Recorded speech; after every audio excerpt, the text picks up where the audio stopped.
വീണു പരിക്കേറ്റത് ഉമാ തോമസ് MLAക്കാണെങ്കിലും ഗുരുതര പരിക്ക് പറ്റിയത് CPMനാണ്. കൊച്ചിയിൽ ഗ്രേറ്റർ കൊച്ചി ഡെവലപ്മെന്റ് അതോറിറ്റി അഥവാ GCDAയും അതുപോലെ കൊച്ചി കോർപ്പറേഷനും ഭരിക്കുന്നത് CPM ആണ്. അവർ പരസ്യമായി തമ്മിൽ തല്ലിത്തുടങ്ങിയിരിക്കുകയാണിപ്പോൾ. ഉമാ തോമസ് അപകടത്തിൽപ്പെട്ട നൃത്ത പരിപാടിയിൽ GCDAയുടെ ഭാഗത്തു നിന്ന് ജാഗ്രതാക്കുറവുണ്ടായി എന്ന് ചെയർമാൻ K ചന്ദ്രൻപിള്ള തന്നെ ഉറപ്പിച്ചിരിക്കുകയാണ്. സംഘാടനത്തിൽ വീഴ്ചയുണ്ടെന്ന് കണ്ടെത്തിയ GCDA എക്സിക്യൂട്ടീവ് യോഗം ഒരു ഉദ്യോഗസ്ഥയെ സസ്പെൻഡ് ചെയ്യാനും തീരുമാനിച്ചു.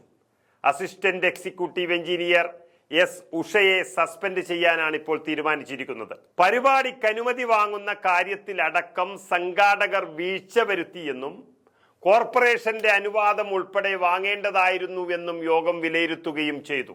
മാത്രമല്ല, കായികേതര ആവശ്യത്തിന് സ്റ്റേഡിയം വിട്ടു നൽകിയത് വഴിവിട്ട നീക്കത്തിലൂടെയാണെന്ന് ചൂണ്ടിക്കാട്ടിക്കൊണ്ട് GCDA ചെയർമാനെതിരെ വിജിലൻസിൽ പരാതി നൽകിയിരിക്കുകയാണ്. CPM നേതാവായ GCDA ചെയർമാൻ ചന്ദ്രൻപിള്ളയാണ് പ്രതിസ്ഥാനത്ത് നിൽക്കുന്നത്.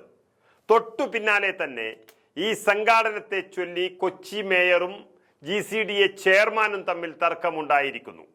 മൃദംഗ വിഷൻ എന്നത് തട്ടിപ്പുകാരാണെന്ന് താൻ കരുതുന്നില്ല എന്ന് GCDA ചെയർമാൻ പറഞ്ഞപ്പോൾ ഈ സംഘാടനത്തിൽ ഗുരുതര പിഴവുണ്ടായി എന്ന് മേയർ തുറന്നടിച്ചു. CPM നേതാവായ അനിൽകുമാറാണ് കൊച്ചി കോർപ്പറേഷനിൽ മേയർ. ഗിന്നസ് റെക്കോർഡ് ലക്ഷ്യമിട്ട് കൊച്ചിയിൽ നടത്തിയ പരിപാടിയിൽ GCDA വഴിവിട്ട നീക്കങ്ങൾ നടത്തിയെന്ന് തെളിഞ്ഞു വരികയാണ്.